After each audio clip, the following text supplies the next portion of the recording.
façon, tous ceux qu'on va citer, c'est les années 90. Ah, le coup de jeu. Babe, mon bébé. T'as pas vu le 2? Bah non, je crois pas, ça me dit rien. Moi, par contre, j'étais une grosse adepte de Georges de la Jungle. Je voulais avoir Stuart Little. Ils sont tellement kiki, les petits bébés. Hello à tous et bienvenue dans un nouvel épisode de Pop Thérapie. Bien sûr, encore et toujours, je suis accompagnée de ma très chère Anaïs. Hello à tous. Et aujourd'hui, on va faire un petit saut dans le temps, comme d'habitude, je dirais. Mais là, on remonte quand même dans les années 90 parce qu'on va vous parler de nos films d'enfance. Parce qu'au départ, l'idée c'était assez simple. On voulait se replonger toutes les deux avec Elvin sur ce qu'on pouvait regarder en boucle quand ça passait à la télévision, quand on usait à l'époque nos VHS et après nos DVD. Et puis, en préparant cet épisode, on s'est rendu compte qu'on ne parlait pas simplement de cinéma, mais on parlait plutôt d'une génération et d'une époque et surtout d'une certaine vision de l'enfance. Aujourd'hui, on va parler de Flubber, Jumanji, Hook, Mathilda, Madame Doubtfire, Casper, bien entendu, Beethoven, Sauver Willy, L'incroyable voyage, Stuart Little, etc. Je vous spoil pas tout, vous allez voir. On réalise qu'ils ont beau être très différents dans leur forme, ils racontent souvent la même chose et ils parlent souvent de sujets pas forcément très joyeux, que ce soit la solitude, de la famille, du besoin d'être accepté, de la peur de grandir, d'un désir d'aventure, etc.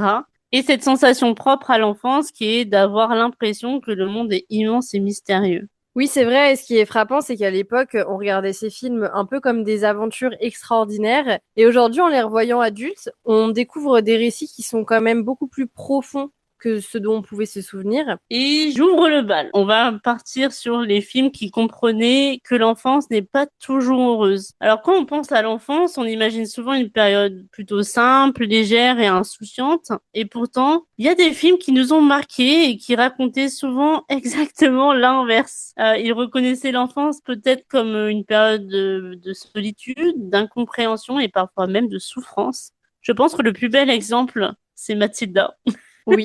Vraiment, ce film, malgré qu'il y a ce truc un peu de pouvoir magique et que c'est un film qui est beaucoup tourné vers l'humour, on découvre quand même une enfant qui est ignorée par ses propres parents, qui est totalement Ouais, horrible. ses parents s'en fichent d'elle complètement, quoi. C'est Ouais, terrible. vraiment. Ils hésitent pas une seule seconde à la filer à quelqu'un d'autre à la fin et se barrer en voiture, quoi. Ouais, de fou. C'est Mais terrible. en plus, surtout que personne croit en elle, personne l'écoute réellement. Moi, j'ai une attache un peu particulière avec Mathilda. J'aime bien enfin, le sujet de fond est très triste, mais c'est un film que j'ai toujours plaisir à revoir. Je sais pas si Ouais, tu mais l'as parce que revu dernièrement. ouais, je l'ai revu vraiment il y a 3-4 mois, je pense, donc c'est très frais dans ma tête. Parce que c'est traité de façon très dynamique, très faux folle. Les enfants sont tous un peu foufous, etc. Donc ça masque un petit peu la réalité qu'il y a dans le fond du sujet. Mais c'est vrai qu'en le voyant adulte,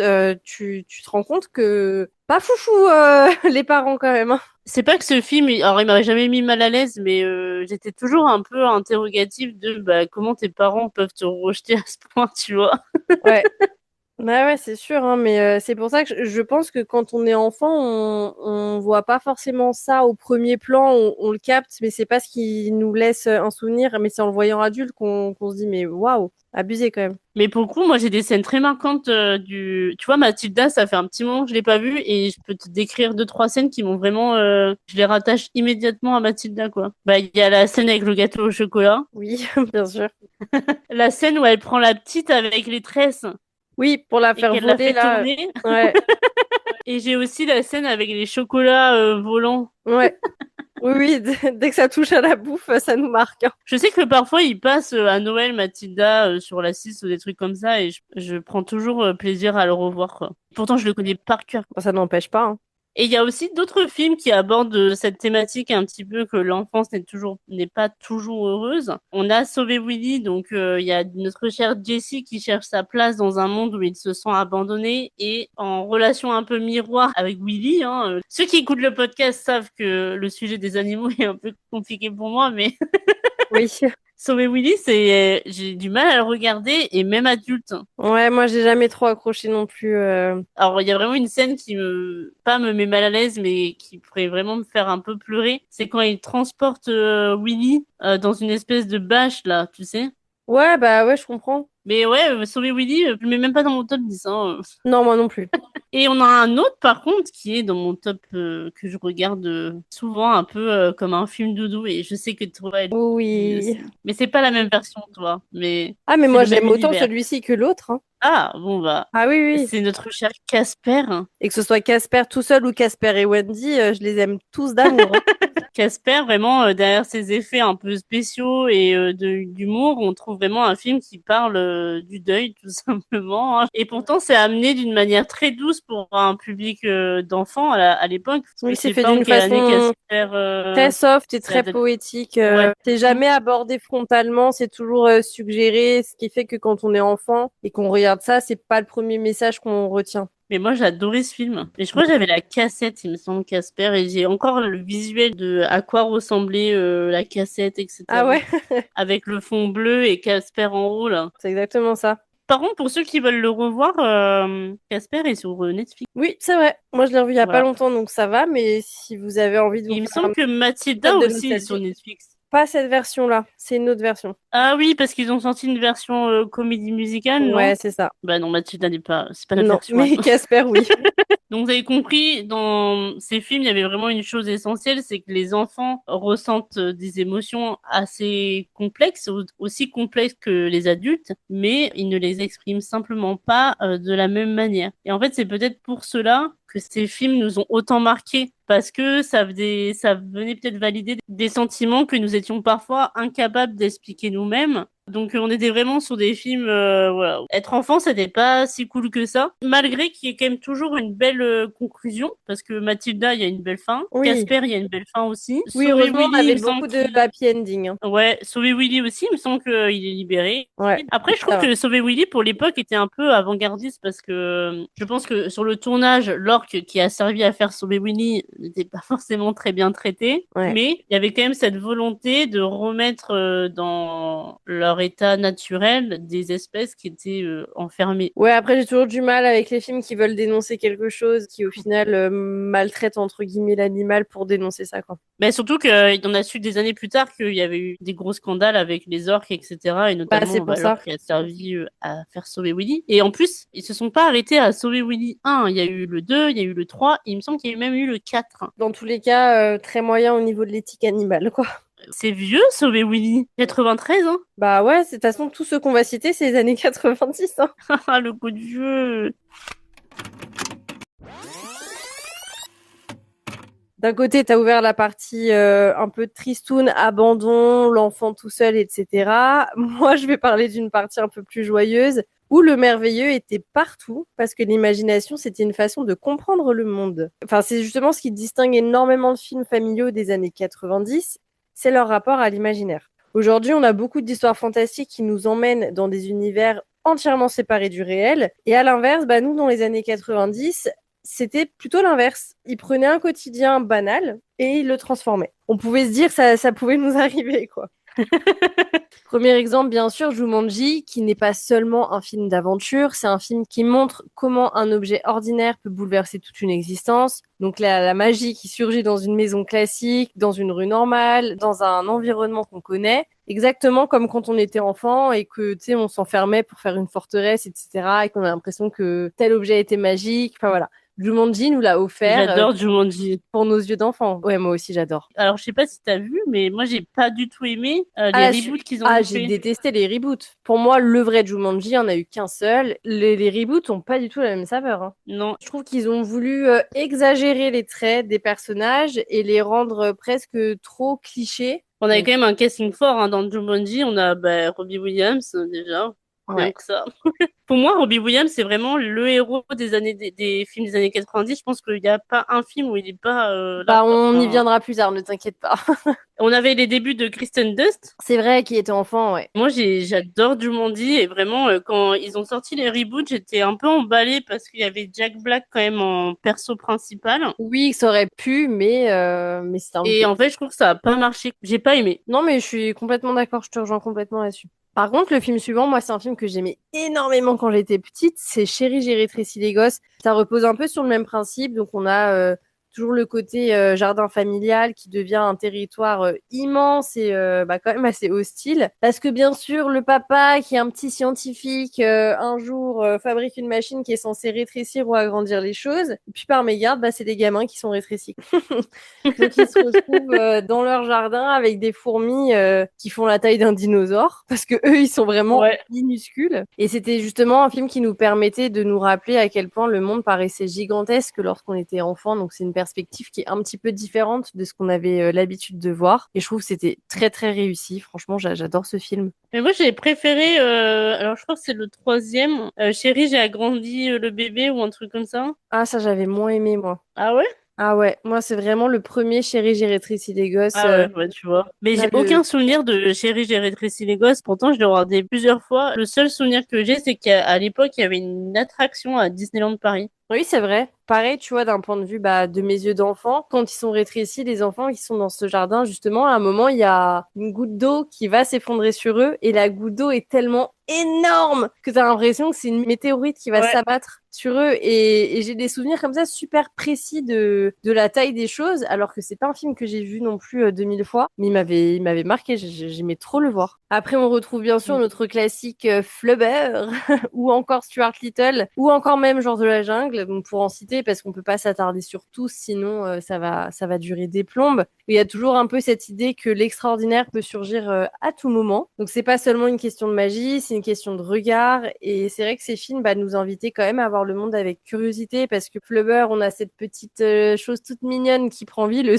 slime de l'époque. Mais en plus, c'était le slime de l'époque. Mais j'ai l'impression que Flubber a bénéficié d'une énorme promo. Oui, j'ai souvenir qu'on nous avait bien On matraqué le avec voyait Flubber. Ouais, partout. ouais c'est vrai. Parce qu'il y avait McDo, il y avait eu des pubs de voitures, je crois. Enfin, vraiment, j'ai un souvenir où vraiment je me souviens de Flubber, quoi. Ouais, Enfin, et ouais, c'est pourtant, c'est pas possible. un de mes films préf. Pareil, mais c'est vrai qu'on l'a eu beaucoup, c'était en surexposition permanente, ouais. Moi, c'est Stuart Little qui a été une grosse découverte pour moi. Je l'avais vu au cinéma, je me rappelle. Et je me rappelle que je voulais avoir Stuart Little. Je voulais que ce soit mon petit En frère. même temps, Stuart Little entre nous, BO incroyable. Oui, et puis il est tellement mignon. Il est tellement mignon. Mais c'est Avec ses tellement petits triste aussi. vêtements, là. Oui, c'est très triste. Mais toujours avec un fond un peu tristoun, hein, de toute façon, Oui, dans ces films, hein. quand il se fait voler par ses parents. Oui, c'est pas très joyeux. Moi, par contre, j'étais une grosse adepte de Georges de la Jungle. Pareil, Georges de la Jungle, c'est un de mes préférés Disney. Je Moi aussi, l'ai saigné. Je l'adore. je l'adore. Et j'avais pas, il y avait eu le 2 et c'était pas pareil pour le coup. Le 2 était vachement moins bien, mais le premier, il est ouais, Et vraiment parfait, le quoi. classique par excellence, quoi. J'ai presque envie de me le refaire juste d'en parler, en fait. Eh ben, on peut se faire une petite watch party si tu veux, Georges de la Jungle. Bon, c'est vrai qu'aujourd'hui, on pourrait presque se demander si ce qui nous manque le plus dans ces films, c'est pas justement cette capacité à croire que quelque chose d'incroyable pouvait arriver au coin de la rue. Personnellement, je suis toujours persuadée qu'il peut arriver des dingueries au coin de la rue. Voilà. Sachez-le. À tout moment, je m'attends à croiser un Stuart Little ou à recevoir une lettre de Poudlard. Comme ça, c'est dit. Ouais, moi, j'ai toujours pas reçu ma lettre de Poudlard, hein. Mais c'est pas trop tard, hein. Jamais Mais trop jamais tard. trop tard. Non. Après, peut-être que maintenant, on attend d'autres choses au coin de la rue. Non, moi, franchement, alors non, moi, je préfère avoir un petit Stuart Little quelque part qu'un truc plus Même pas adulte. un Dean. Ouais. Ah, elle va pas répondre, mais on vous fera un épisode prochainement sur Off Campus. Ok, allez. Bah, l'un n'empêche pas l'autre. On peut avoir Dean Oui, c'est qui vrai. débarque avec Attends, un Stuart Dean Little. qui porte Stuart Little dans sa Non, bah main. là, je l'épouse. Et on aura déjà notre enfant en plus, ce sera Stuart.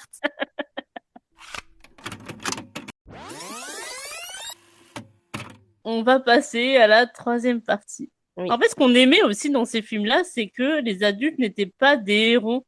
Ils étaient eux-mêmes un peu, on va dire, perdus, un peu comme nous Ouais, les maintenant. adultes de ces films étaient presque teubés, hein, quand même. En voyant ces films avec à l'âge adulte, on a quand même remarqué quelque chose qu'on voyait pas quand on était enfant, c'est que les adultes étaient souvent profondément imparfaits. Quand nous, on était jeunes, on s'identifiait naturellement aux enfants, alors qu'aujourd'hui, on pourrait s'identifier aux parents de ces films-là. On a dans Madame Doubtfire ce qui semblait être une simple comédie qui apparaît désormais comme une histoire plutôt humaine avec un père qui refuse de perdre le lien avec ses enfants. J'adore ce film.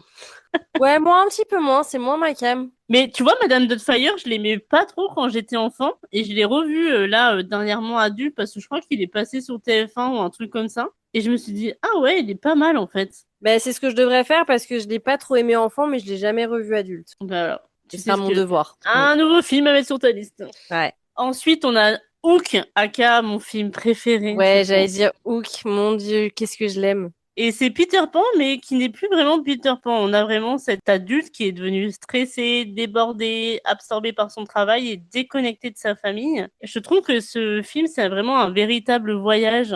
Alors on va au pays imaginaire, certes, mais c'est celui d'un homme qui renoue un petit peu avec une partie de lui-même qu'il avait abandonnée. En fait, je trouve que, alors ça va être très spirituel ce que je veux dire, je trouve que c'est un peu la matérialisation de ce film, de la reconnexion avec l'enfant intérieur. Exactement. C'est tout à fait le thème qu'on va aborder justement quand on parlera un petit peu plus de Robin Williams. Mais ce film-là, on est la démonstration parfaite. Et je trouve que dans ce film, tout est parfait. Le Oui. casting est parfait, le rythme est parfait. J'adore regarder ce film, je sais qu'il passe Mais souvent je à connais Noël. personne qui n'aime pas Hook, hein. C'est vraiment un film que dans notre génération, en tout cas, que les gens adorent en énorme Ouais, majorité, hein. de fou. Des fois, je sais, je le prends un peu parce qu'il passe tout le temps à Noël, je crois, ou dans des périodes un peu comme ça. Et soit je l'attrape dès le début, ou soit je le prends en cours de route. Mais quoi qu'il Et arrive, en on le fait, regarde, ouais. ouais, au début, tu le regardes, t'es debout devant ta télé, tu dis, ah, je regarde juste 5 minutes, et au final, tu fini Ouais, par ouais, t'asseoir ouais, et on à les connaît regarder, quoi. ceux-là, ouais. Et on revient à Flubber parce que même si derrière il y a des gags et des effets spéciaux, mais je pense que c'est pour ça que Flubber il a eu une pub d'enfer. Je pense que c'était vraiment les prémices un peu des premiers films mélange 3D, film, etc. Tu vois. Oui, ça en a fait partie, forcément, oui. Parce qu'on retrouve un personnage plutôt brillant, mais qui est incapable d'équilibrer sa vie pro et sa vie perso. On sait que c'est un problème chez beaucoup de personnes. Bah voilà, regardez Flubber, peut-être que vous aurez une solution Oui, à ça. finalement, en regardant Flubber, peut-être que vous allez vous sentir vachement bien dans votre vie, hein. Et en fait, ça rend vraiment les persos attachants et parce qu'ils sont pas des modèles parfaits, ils échouent, ils se trompent, ils doutent. Ils nous rappellent finalement quelque chose qu'on découvre tout en grandissant, c'est que, eh bien, les adultes n'ont pas toutes les réponses aux questions. Voilà. C'est clair. Et on va passer à ma partie préférée. J'ai hâte que tu commences, Elvin. Oui, j'aurais presque pu te la laisser, mais tu vas pouvoir intervenir dessus avec grand plaisir. Bien sûr, les animaux, les fantômes, les jouets, et ben ils étaient souvent bien plus humains que les humains, et je pense que ça marche encore à l'heure actuelle. Voilà. Oui. En tout cas, concernant les animaux, parce que je n'ai pas encore eu l'occasion de voir de fantômes ni d'entendre des jouets prendre vie, mais en tout cas, les animaux sont bien plus humains que certains humains. Donc c'est vrai que c'est une autre caractéristique qui était assez frappante de cette époque, c'est que beaucoup des personnages les plus mémorables n'étaient pas forcément humains. On avait Non. Beethoven, ton chouchou. On avait Babe, on avait Willy, on avait les animaux de l'incroyable voyage. Donc on retrouvait Chance, Shadow, Sassy, Casper, donc le gentil petit fantôme. On avait les jouets dans Small Soldiers qui sont tous restés gravés dans nos mémoires parce que souvent ils représentaient quelque chose de profondément humain. Ils étaient loyaux. Ils étaient vulnérables, ils étaient rejetés ou encore incompris. Justement, ça servait de miroir aux personnages principaux. Babe, mon bébé. Babe, c'est le premier film que j'ai vu étant petite. C'est mon premier film, Babe. Donc, tant de dire que ça te met une claque pour démarrer dans la vie Et cinématographique. je crois que c'est un des premiers films où ils ont réussi à faire bouger la bouche des animaux. Et ce film, moi, je l'aimais beaucoup et je l'ai compris plus tard. Tout ce que ça voulait démontrer parce que c'est tragique quand même ce film. Je crois que je l'ai pas tant vu que ça, Babe, parce que soit j'étais trop C'est difficile smart à regarder, et je trouve, hein. ceux qui ont écouté l'épisode sur les films tristes savent que déjà Ouais. je fais partie des gens qui n'ont jamais pu regarder Lassie Et je pense que Oui, c'est Babe vrai. est pas très loin de ça, tu Non, vois. Babe, c'est un enfer. Vraiment, c'est un enfer. Le Babe 2, un cochon dans la ville est très très triste aussi parce que il y a un petit chien qui a des, je crois qu'il a les pattes amputées ou il a un problème pour se déplacer donc il est Waouh. sur des roulettes et tout. Enfin bref, c'est un enfer. C'est te dire que déjà Babe quand ça commence, ça je le comprenais pas étant petite, mais ça va être la petite anecdote, c'est que on les voit dans un abattoir. Alors déjà ça plante le décor, merci. Babe. Hop.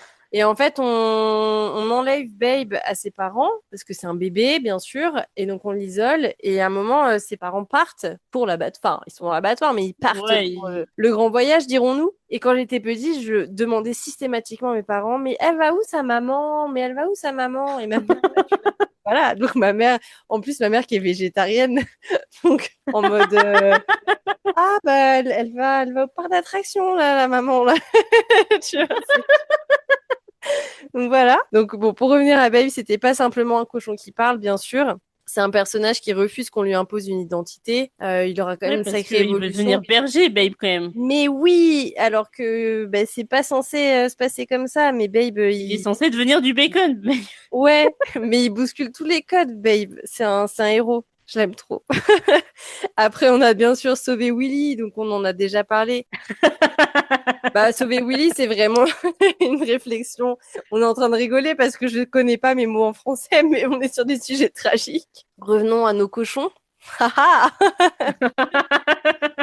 Donc, sauver Willy, c'est une réflexion sur la liberté et l'appartenance, bien sûr. Et l'incroyable voyage, mon Dieu, ce film, voilà, Ce pareil. film, mon Ça Dieu. parle d'un périple d'animaux, certes, mais c'est surtout leur fidélité inconditionnelle qui est mise en avant, c'est-à-dire que les animaux, quand même, vont traverser le pays entier pour retrouver leur famille, quoi. Non, mais Ouais, et ça a été prouvé plus d'une fois dans la vraie vie. C'est pas un truc qui se sont dit, on va inventer ça. Il y a des animaux dans la vie de tous les jours qui ont traversé des pays entiers pour aller retrouver leur propriétaire. C'est quand même hallucinant, j'adorais ce quoi. film. Ouais, pareil. Le Et un pas comme parce qu'il le y avait 2 un Golden d'ailleurs, hein. Retriever. Mais il Mais y en a j'aime eu deux, je crois, l'incroyable voyage. Je il y crois, en a même. eu deux, mais je trouve que le 2 est tout aussi bien que le premier. J'aime les deux Oui, pareils. pareil. Ça m'avait un peu trauma parce que bah, j'adore ce film-là, mais il me semble que ils se perdent pendant un déménagement parce que la famille déménage ou un truc comme ça. Oui, c'est ça. Et moi, je Ça, c'est le déménageais 2. beaucoup et j'avais des animaux, enfin notamment un chien. Et à tout Ouais. moment, je me disais, à tout moment, il va se perdre lui aussi. Ouais. En fait, ce qui me terrifiait, c'est de me dire que les animaux, bah, possiblement, pouvaient se perdre et qu'ils pouvaient penser qu'on les avait abandonnés. Ça me rendait trop triste, alors que non. Ouais, dans le même style. Alors, c'est pas du tout un style triste, mais je me rends compte que vraiment les années 90 ont été vraiment bercées par les animaux et notamment les animaux qui parlent. Alors, je pense qu'il est pas trop daté 90, mais je dirais plus début années 2000, peut-être 2000, 2001. Il y avait un truc de guerre entre chiens et chats, un truc comme ça. Oui, mais je me rappelle très bien de ce film avec Uma Thurman, Avec je un crois. beagle et un Ouais, chat, un ragdoll, je crois, ou un truc comme ouais, ça. exactement. Et je C'est me très dis sympa ce vraiment, film. les animaux étaient au Bah, les centre, animaux quoi. ont longtemps été au centre des films. En tout cas, à cette époque, c'était un business qui marchait très bien. Et puis Beethoven, pareil, ma vie, Beethoven. Ouais, j'ai un peu moins vu Beethoven. Je dois t'avouer que c'est pas un film que j'ai Le beaucoup. 2. Alors, c'est pas le un mon préféré, parce que le un est quand même sacrément triste. Ouais. Mais le 2, ma vie, le 2, j'adore le 2 avec les bébés et tout, j'adore. Alors, bah, justement, je crois que je l'ai pas vu. T'as pas vu le 2? Bah non, je crois pas. Ça me dit rien. Genre, Beethoven s'échappe et il ken avec la maman des bébés. Ouais, non, bah, ça me dit rien du tout. Et du coup, les enfants se rendent compte que Beethoven fugue tous les matins pour aller voir sa chérie. Ils se rendent Ah. compte qu'elle a plein de bébés. Non, je l'ai pas vu. Je suis en Et train de regarder des images en même temps. Elle a un petit nœud rose. Elle est trop oui, c'est mignonne. tellement mignon. Faudrait que je le vois. Il est pas dispo sur des plateformes. C'est dommage, mais je vais essayer de le... Je le Il trouverai. est pas dispo sur des... Ah ouais? Non, il est en VOD, quoi. Ah merde. Mon préféré, le Beethoven 2. Bah, je le Et il est regarderai. mieux que le 1. Ils sont tellement kiki, les petits bébés. Bah oui, j'ai vu la photo. J'ai fait, oh, ils sont trop mignons. Regardez Beethoven 2. Après, ils ont un peu forcé le truc parce qu'il y a eu Beethoven 3, 4, 5, 6, il me semble. Donc après, Ouais, Beethoven, écoute, il après, part chercher des trésors et compagnie. Ça part Ouais. trop loin. Après, on n'est pas obligé de les regarder. C'est pas grave. Et pour finir donc cette partie, on avait également, pour petit exemple, dans Small Soldiers, qui était alors qui semblait en tout cas être un film d'action destiné aux enfants, et finalement ça racontait ce qui se passe lorsque les adultes projettent leurs obsessions sur l'univers des plus jeunes. Donc c'était un film d'animation, je sais pas si vous vous souvenez, avec avec des petits soldats, quoi, je peux pas dire mieux. Ah ouais, tu peux pas dire mieux, je pense. C'est Mais il y comme a pas quand on a que... présenté le loup-garou du campus, quoi, c'est Ouais. pareil. Mais il y a pas d'humain, je crois, dedans. Non, mais c'est la façon dont les choses sont montrées, en fait. À quel point Ouais, les c'est ça, humains hein. ont impacté enfin les adultes, je veux dire, ont impacté le monde de l'enfance. Mais je crois que je le regardais pas trop, Small Soldier, quand j'étais petite, parce que je Non, crois que pareil, je l'ai vu qu'une fois ou deux. ça me faisait un peu peur, je pense. Ah, c'est Parce le que je crois que côté marionnette un peu? c'est ça.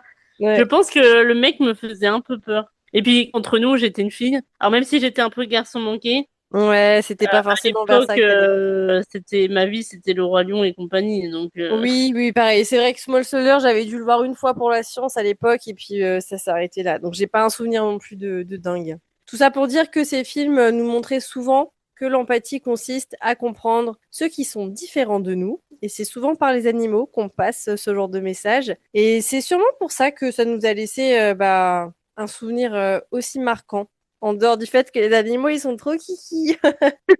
et toi, c'est assez drôle. Alors, c'est une anecdote un petit peu personnelle, mais quand on a eu Oana avec Clément, elle a fait on a trop rigolé nous. Alors, il y a des gens qui auraient été offusqués et compagnie, mais il y a une scène dans Beethoven où il va se rouler dans la boue et il court partout dans la maison et il en fout partout. Mhm. Et nous, Oana nous a fait ça quand elle avait, je crois, 4 5 mois, Ah oui, de se baigner dans une flaque dans le jardin sans qu'on la voie, de rentrer dans la maison et d'arriver dans la chambre ouais, de remplie de boue. saccager. Et c'est trop drôle parce qu'avec Clément, on a eu la même ref en mode, tous les deux, on s'est dit, oh, elle reproduit la scène de Beethoven. Bah après, je préfère mille fois des gens qui prennent les choses comme ça, comme vous, que de gueuler sur le chien parce qu'il a fait un truc qui lui semblait. C'est ça. J'ai vécu la scène de Beethoven en vrai, mais pas avec un Saint-Bernard, mais avec Merci, un Golden Johanna. Retriever. Mais il y avait un autre film aussi, je pense à Golden Retriever, mais parce qu'il y avait Air Bud. Ouais, mais pareil, j'ai pas gardé un souvenir. Il y en a plein qu'on n'a pas pu citer parce qu'il y en a eu 2000, hein, mais c'est juste histoire de plus faire comprendre les messages et comment c'était fait. Mais oui, il y a eu Airbud, bien sûr. On arrive à On notre arrive à dieu. notre chère Robin. Ouais. Ce que je disais un peu plus haut, Robbie Williams, hein, c'est vraiment le visage de notre enfance. Je pense que tous ceux de la génération 90 pourront dire que c'est le visage de notre génération. Je pense que c'est impossible de parler de cette époque sans s'arrêter sur lui. Complètement. Il est dans beaucoup de films et puis il nous a tous marqués, hein. Oui. Et en plus, il incarnait des choses dans des films d'enfants, mais il avait aussi des films très adultes parce que ma Bien sûr. mère adore Robbie Williams. Et moi, je regardais les films plus destinés aux enfants, là où ma mère regardait les films plus destinés pour les adultes. Ouais, c'est ça. Et moi, j'ai un peu grandi aussi avec parce que je le regardais quand j'étais petite et je l'ai retrouvé dans des films beaucoup plus adultes aussi. Donc, Oui, typiquement, à une époque, je crois, quand je suis rentrée à la fac, j'ai eu envie de me faire les films un peu célèbres des années 90, notamment Le Cercle des Poètes Disparus, voilà. entre autres, etc. Et je me suis vraiment enchaîné tout un tas de films un peu comme ça, très codés années 90. Et mine de rien, Robbie Williams était dans beaucoup de cela, tu vois. Ouais, il a énormément tourné, hein, ce cher Oui. Robin. Et on va revenir un peu à nos moutons et pas à nos cochons. En fait, comme on le disait, ce qui est fascinant, c'est qu'il apparaît dans plusieurs films très marquants de notre génération et en fait, il incarne toujours une idée très particulière de l'adulte. Parce que dans Hook, il joue un homme qui oublie l'enfant qu'il était. Dans Madame Doubtfire, il est un père qui est prêt à tout pour rester présent pour ses enfants. Dans Jumanji, il joue un personnage coincé entre l'enfance et l'adulte. Pour moi, tu vois, Robbie Williams, c'est vraiment ça tout le temps un peu. Oui, c'est toujours la frontière de je suis dans un corps d'adulte, mais j'ai mon âme d'enfant. Exactement. Et Ouais. dans Flubber, c'est un génie incapable de fonctionner selon les règles habituelles du monde. Et moi, je dirais les règles des adultes. On disait, hein, Robbie Williams, qui semble un peu défendre la même idée, c'est que grandir ne devrait jamais signifier d'abandonner son imagination. C'est une belle phrase. Tu me la faire tatouer à l'intérieur du bras. Peut-être en anglais, ça serait plus stylé. Believe, believe, croire en vos rêves. Ouais, grave. Et en fait, ce qui le rendait si particulier, c'est qu'il ne jouait jamais les adultes au-dessus des enfants, c'est ce qu'on disait, hein. Il Ouais. semblait jouer avec eux à leur niveau. Vraiment, cette frontière enfant-adulte était parfois un peu fluide. Ouais, complètement. Il était dans. Je peux pas faire mieux que ce que tu viens de dire, au niveau des enfants, quoi. Ouais, après, il comprenait leurs peurs, il avait leur humour, il avait leurs rêves, il avait leurs contradictions, et avec du recul, pour moi en tout cas, et je pense même pour toi, il est presque devenu le symbole d'une période de cinéma très familiale. Une époque Complètement. où on considérait que l'enfance méritait autant de respect que l'âge adulte. C'est vraiment Robin, le visage de autant des enfants que des adultes, hein. Mais moi, j'ai vraiment une attache presque émotionnelle. C'est un peu ma Madeleine de Proust, Robbie Williams. C'est très bizarre de dire ça, mais pour moi, je pense aux films des années 90, un des premiers acteurs qui me vient, c'est Robbie Williams, quoi. Mais complètement, parce qu'on l'a vu, comme on le disait, dans plusieurs films. Il n'est pas arrivé juste une fois. On l'a vu dans plusieurs films, incarner plusieurs rôles. Hook étant quand même un film qui est hyper emblématique de cette époque et c'est lui qui l'interprète. On le retrouve dans Flubber, enfin tous les gros films en tout cas de cette période. La plupart sont avec Robin Williams. On l'associe à cette nostalgie et c'est un peu notre daddy quoi. Mais pas au sens... Ouais, de fou. Mais pas c'était un peu le papa, le personnage toujours un peu réconfortant, je trouve. Ouais, c'est ça, c'est le daddy enfant avec qui on a envie de d'aller courir dans le jardin, de lui faire un gros câlin, de nous raconter nos problèmes, etc. Enfin, voilà. Ouais, c'est ça. On est sur notre dernière partie d'épisode, hein. Ouais, on est sur notre dernière partie avant de faire une petite conclusion. Donc la dernière partie qui abordera la question de bah, justement, est-ce qu'on raconte encore l'enfance de la même manière aujourd'hui? Alors, bah, justement, en préparant cet épisode, c'est un peu la question que je me suis posée. Et il y a une question qui revient en permanence. C'est est-ce que les enfants d'aujourd'hui auront la même relation émotionnelle avec leurs films que nous avec les nôtres? Je sais pas si on a vraiment une réponse à ça. C'est pas un discours de vieux, tu vois, de vieux cons qui ont grandi et qui veulent absolument tout comparer, dire que avant c'était mieux, etc. Mais c'est vrai que même si aujourd'hui il y a d'excellents films pour enfants, le cinéma a quand même changé, je trouve, à ce niveau-là. Et c'est normal, hein, les choses évoluent, etc. Mais je trouve de la façon dont le cinéma représente l'enfance, c'est pas du tout la même chose que dans les années 90. Quand on regarde ces films-là, donc des années 90, on remarque qu'ils laissaient énormément de place au mystère, au silence, parfois avec un fond de noirceur, mais ils avaient jamais peur d'aborder des sujets compliqués. Comme on le disait, Mathilda, ça va parler de maltraitance, qu'elle soit émotionnelle, qu'elle soit presque physique, hein, parce que Ouais, presque physique, j'allais ouais, dire. il y a quand même une ou deux fois où c'est Oui, limite, elle va se prendre une baigne hein, ou un coup de ceinture, hein. Au début, il y a l'histoire de la ceinture, justement. Donc ouais, voilà. c'est vrai. Casper parle de la mort. Madame Doubtfire parlait du divorce. Sauver Willy, c'était l'abandon. Hook, la peur de devenir adulte. Et pourtant, bah, ces films restaient malgré tout accessibles aux enfants. Ils étaient faits pour les enfants. Le Vas-y. rythme aussi était pas le même. Le Tu vois, rythme il y n'était avait, pas le même. Les BO n'étaient pas les mêmes. vous savez combien avec Elvin, la musique est une part importante de notre vie, mais je pense que malgré tout, au-delà des séries comme Les Frères Scott et compagnie, je pense que déjà petit, Ouais, on était sensible à ça. on était sensible à ça parce que je pense qu'à l'époque, alors peut-être c'est toujours le cas aujourd'hui, mais peut-être un peu d'une manière un peu moindre, la BO était quand même vachement travaillée. Il y avait toujours un CD pour la BO, peu importe le film. C'est Je vrai. suis quasi sûre qu'il y a un vinyle là pour Flubber, tu vois. Tous les films et toutes les musiques étaient vachement bien et avaient un peu leur tube. Georges de la Jungle, il y avait une musique super connue. Enfin, on a tous chanté Georges de la Jungle. Enfin, tu vois, Ah oui, c'est vrai.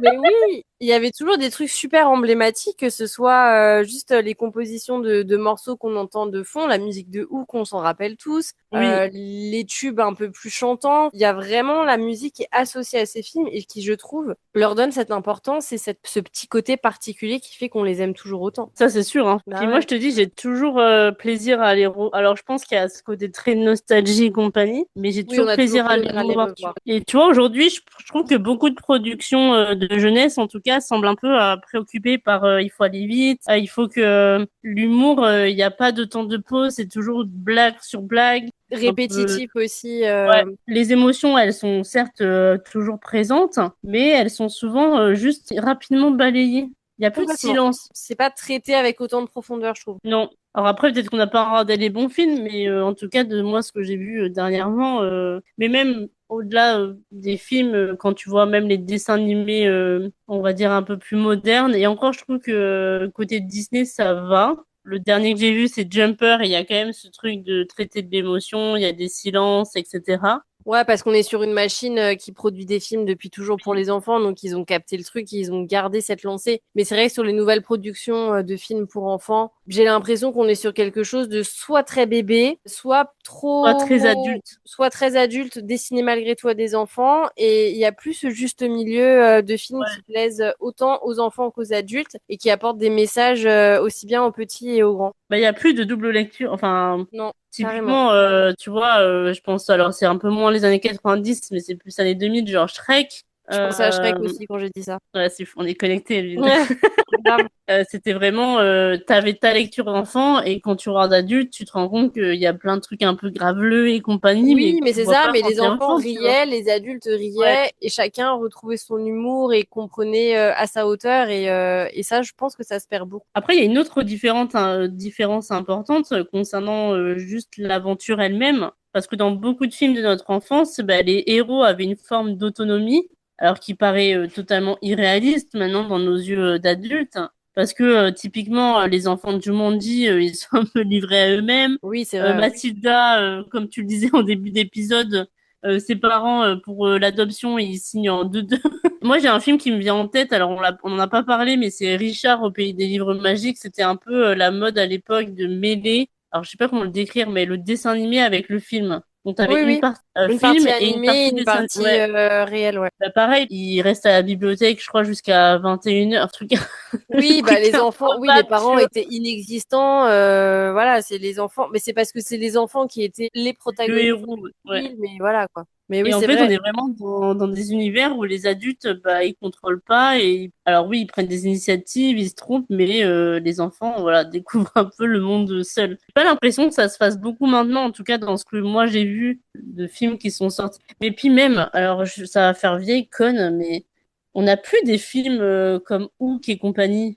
Comme tu disais tout à l'heure, on est vraiment soit trop bébé, Ouais. soit pré-adolescent. Enfin, il n'y a plus ce Alors, gap je entre... sais pas, est-ce que c'est parce que le public de maintenant n'accueillerait pas bien ces films? Je suis pas sûre parce que j'ai quand même l'impression que notre génération, nous, on est vraiment des années 90, on est nés dedans, donc je dis notre génération. Mais je me rends compte que des gamins des années 2000, eux, se sont rattachés aussi à nos films. J'ai l'impression qu'ils n'ont pas Oui, eu, justement, ben moi j'ai l'exemple même de ma sœur, hein. voilà, c'est ça. Ma sœur, elle a pas de film, on va dire doudou comme on peut avoir. Si les jeunes déjà de la génération 2000 se rattachent à notre Ouais, génération, à nous des années 90, c'est parce qu'ils n'ont pas eu les produits qui leur ont permis d'avoir ce côté un peu de nostalgie et avoir leur film à eux. déjà cette génération-là, on était déjà plus dans l'enfance. Moi, j'ai vu la différence parce qu'avec ma sœur, on a 10 ans d'écart, donc c'est quand même quasiment une génération. Enfin, c'est pas Oui. quasiment, c'est une génération d'écart. Rien que dans les jouets, genre les Barbie. Moi, mes Barbie étaient, on va dire, plutôt basiques. Là où ma sœur, c'était un peu plus, pas sexy, mais Ouais, un peu plus sexualisé quand même, ouais. ouais, c'est ça. Travailler. Elle faisait beaucoup plus ado. Enfin, je sais pas comment expliquer ça sans paraître. Bah, J'ai dans l'impression un. d'être Non, une mais vieille parce que conne.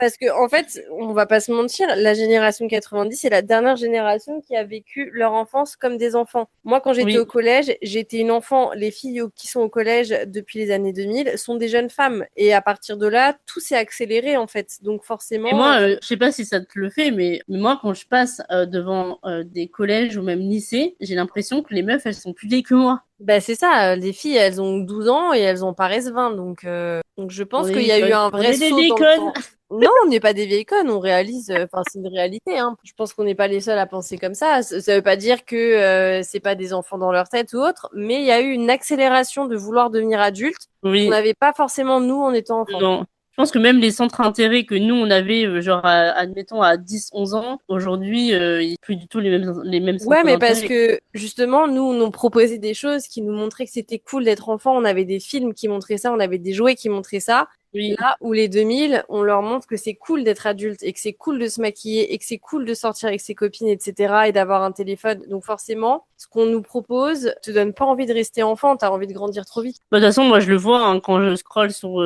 TikTok et tout, que Voilà. Je vois certaines qui font des halls, elles doivent avoir à tout casser 12 ans. Ouais, des full face, maquillage, etc. Ouais, oh Dire là là. qu'à 12 ans, j'étais en train de creuser dans le jardin pour chercher mon trésor Fort Boyard avec les ongles dans la terre. Certainement pas en train de me faire une full face, hein. Après, entre nous, moi, j'ai 35 ans et je me fais toujours pas de full face. Non, bah, moi non plus, hein. On se connaît, on s'est vu, notre routine maquillage est très rapide, hein. Vraiment. Mais on serait en tout cas plus légitime à le faire qu'à 12 ans. C'est un sujet, je pense qu'on pourrait débattre pendant longtemps et Oui. j'aimerais bien savoir un peu vos avis en commentaire. Est-ce qu'on Ouais. est des aigris ou tout le monde pense comme nous? Je pense, sans trop m'avancer, qu'on a quand même une grosse majorité qui va penser comme nous. Oui, je pense. Et donc, on arrive à la fin de cet épisode. Donc, bien sûr, pour conclure, avant qu'Anaïs vous fasse la fermeture d'épisode aux petits oignons, bah, c'est vrai qu'on avait envie de parler de ces films parce que bah, déjà, ils nous ont marqués. On n'est pas les seuls. Ils nous rappellent une époque où l'aventure pouvait commencer dans un salon, où un chien pouvait sauver une famille, où un Ouais. fantôme pouvait nous faire pleurer, ou encore un jeu de société pouvait ouvrir une jungle. Voilà, et les adultes pouvaient encore nous faire croire à la magie, etc. C'était vraiment une belle période que je regrette un petit peu. Mais surtout, ces films nous rappellent quelque chose de plus intime. La personne que nous étions lorsque nous les avons découverts pour la première fois. Et je pense qu'elle est là, la Madeleine de Proust, justement, Anaïs. Ouais. C'est ça. La petite Anaïs et la petite Elvin devant leur télé Bah, c'est avec la ça. petite cassette. Ouais, c'est de se remémorer ces moments en se remémorant des choses joyeuses parce que voilà, notre enfance tournait autour Ben, de ça et je sais pas si c'est pareil pour toi, mais pour le coup, tous les films qu'on a cités, en grande partie, je pense que je peux dire à quel moment je les ai vus et peut-être même avec qui je les ai vus. ouais, j'ai des anecdotes à peu près similaires aussi, ouais. Moi, Mais c'est aussi ça, en fait. Je mais je me pense que c'est pour rappelle ça qu'on est attaché, ouais. dans quel état émotionnel j'étais et combien j'étais bien, en fait. Oui, je pense que c'est pour ça que quand on les regarde maintenant, ils nous font ce bien-là, c'est parce qu'on arrive complètement à se remettre dans les conditions dans lesquelles on était quand on les a découverts. Oui. Donc ça nous apporte du réconfort. Donc c'est vrai que bon, peut-être que ces films ne sont pas devenus cultes uniquement parce qu'ils étaient bons, parce qu'ils n'étaient pas forcément tous excellents, bien sûr. Il y en a qui le sont, il y en a qui le sont un petit peu moins, mais c'est surtout parce que bah, ils ont accompagné une période de notre vie où on découvrait le monde. Et maintenant, quand on les regarde, bah, c'est pas seulement l'histoire qu'on retrouve, c'est justement une partie de nous-mêmes. Les Et oui, petites Anaïs et les petites Elvin. c'est ça. J'aurais pas mieux conclu, hein. Bah, Je tu pense vas le qu'on va faire. on va pouvoir fermer cet épisode. Bon, on espère que ben, on vous a remémoré des souvenirs, que on a peut-être agrandi votre petite watchlist de films que vous aviez vus plus jeunes et que vous avez peut-être oublié ou occulté. Vous nous Moi, je direz sais ce en que je vais faire commentaire. ce soir, en tout cas. J'ai un autre film à regarder ce soir, mais Ah, non, moi je vais m'en faire un parce que là je suis un peu fatiguée. Demain j'ai une grosse journée. Je pense que je vais pas me casser la tête. Je vais m'en faire un de la liste. Peut-être un Chéri, j'ai rétréci les gosses. J'avoue que ça m'a un peu chauffé. il y aurait eu Beethoven 2 sur les Il y aurait eu plateformes. Beethoven, ça aurait été Beethoven, ouais, par contre. Ce sera pour une prochaine fois. Et ben, on espère que cet épisode vous a plu. Vous connaissez la chanson. N'oubliez pas de noter notre épisode et le podcast sur les plateformes de streaming, que ce soit Apple Podcasts, Spotify, Deezer et maintenant YouTube. Abonnez-vous sur YouTube. Attention à ceux qui le font pas, je vais aller vérifier après. On va venir vous chercher. On offrira des Stuart Little à toutes les personnes qui s'abonnent. Et sur ce, ben, on vous souhaite une très belle journée, soirée, après-midi. Je ne sais pas quand est-ce que vous nous écouterez. À très vite pour un nouvel épisode rempli de nostalgie. Ciao!